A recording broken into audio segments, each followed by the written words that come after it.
Hey, it's Mike Brennan with MITech News Update, and we have a very special guest today. We have the Honorable Patrick J. Murphy, Undersecretary of the Army. And he's here tonight at Cobo Center to honor the 21st Annual Women of Color in Science, Technology, Engineering, and Mathematics Conference. I guess it's been going on, 2 days now? Is that right? That's right. 2 days. The third year, though, in a row that's in Detroit. So this is a great event. We're so pumped to be here in Detroit to honor women of color for this STEM conference. It is a girl thing when you talk about STEM. Absolutely. So talk about the Army's position on STEM. I mean, obviously it's a very modern Army, very technically oriented Army, so you need people that really know what they're doing in these specific areas, right? No doubt. Our Army is America's varsity team, and we need professionals, both soldiers, 1 million soldiers, and 300,000 civilians that make up our team.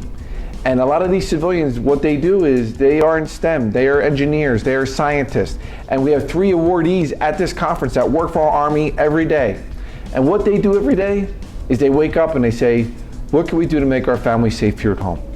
What can we do for the warfighters who are in places, frankly, like Iraq or Afghanistan or Syria or in South Korea, where people want to do them harm?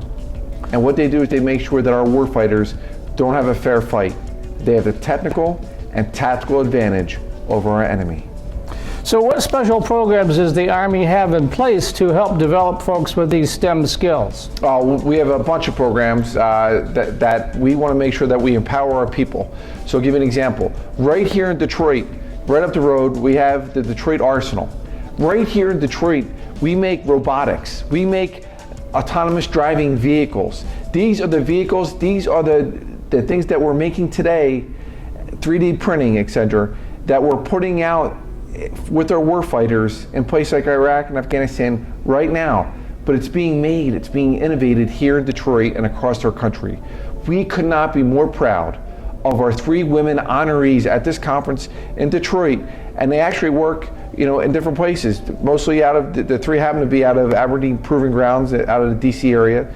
But we have scientists and engineers right up the road here in Detroit and throughout Michigan and throughout this great nation.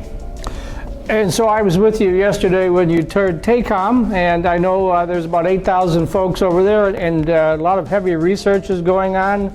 I was in there where you were in the area where you were doing the maintenance and that sort of thing. So that's real critical too. I mean, even those skills are very high tech, right? We have so many high tech jobs in our Army, and it's important. Why? Because we need to make sure we're supporting these young men and women who are asking to put in, we're putting them sometimes in the harm's way. Last year, we put over 50,000 of our troops into combat, and we want to make sure they come home because they're the greatest resource our country has, their sons and daughters. And so when we put them in harm's way, we need to make sure we're doing everything possible to give them what they need so they can come home safe and they can protect our families, and we protect them when they're there.